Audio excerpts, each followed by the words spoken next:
Laura noise made about it. If she does it well, she'll earn people's respect, but it's not going to be excluded. And this isn't kind of, us and them that's going to be allowed. Do you think the cover-up is still ongoing? Yes, without any question. There is cover-up at the highest level, and there has been. And that question of why cover-up is one of the key questions. What are people scared of? Why are they scared of it? I don't mean individuals who will be prosecuted. I know what they're scared of. They're scared of being put in front of a court and a jury making a decision.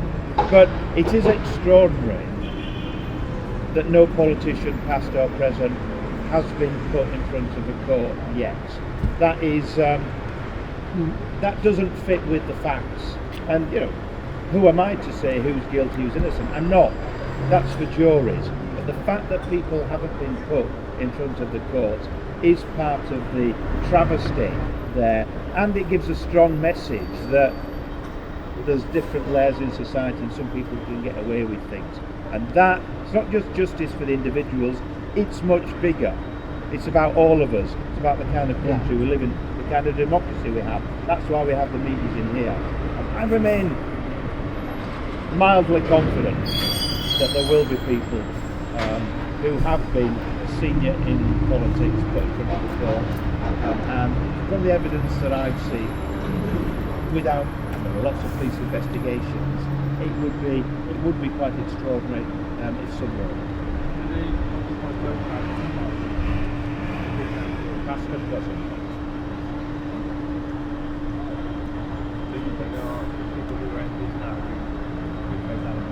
There are allegations about all sorts of people, and what's critical is not, I've strongly urged other politicians not to go into Parliament and start using our privilege to name names. We've got a bit of stick from a few people for doing that, but this isn't about the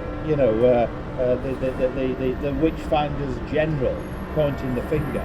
This is about the evidence going to the police. I want the police to do their job, and I want these people in front of court when the police have done their job. That's what should be happening. That's what would happen in other such investigations. And there are people, when I listen to them now, in authority, in the top of the police, at the top of the church, who I'm hearing taking this issue seriously. And so that's why I remain mildly confident, as in some of this stuff's a long time ago. They've got to make sure they can get a prosecution. We want the law used as the law should be used. Do you trust the police? Yes. The police are under-resourced. And the police have got, I've seen a lack of expertise. But I think there's a will there. My fear with the police is about resource.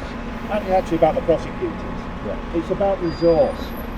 When you're cutting the police by 30-40%, and I've given dozens and dozens of cases from my constituents.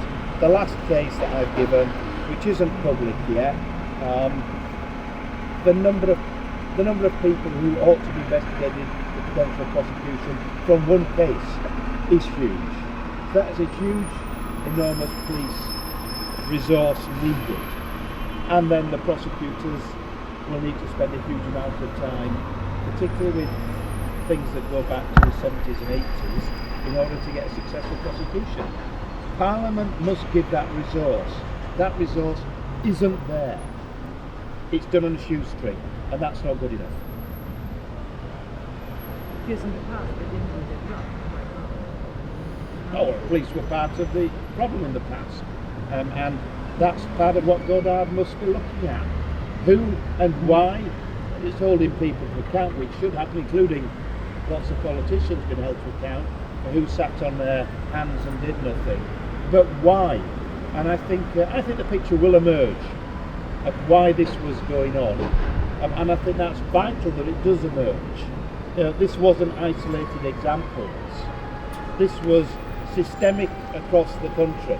Cyril Smith was being picked up by the police and could have been prosecuted all over the country. all over the country. So why repeatedly was he not arrested and put in front of the court? He's not the only one, but I think he's the easiest one as a symbol of what didn't happen. So why was Cyril Smith never arrested and put in front of the court for the most horrendous stuff he was doing routinely, month in, month out? That has to be answered. From that, I think a lot more will tumble out, and very, very quickly.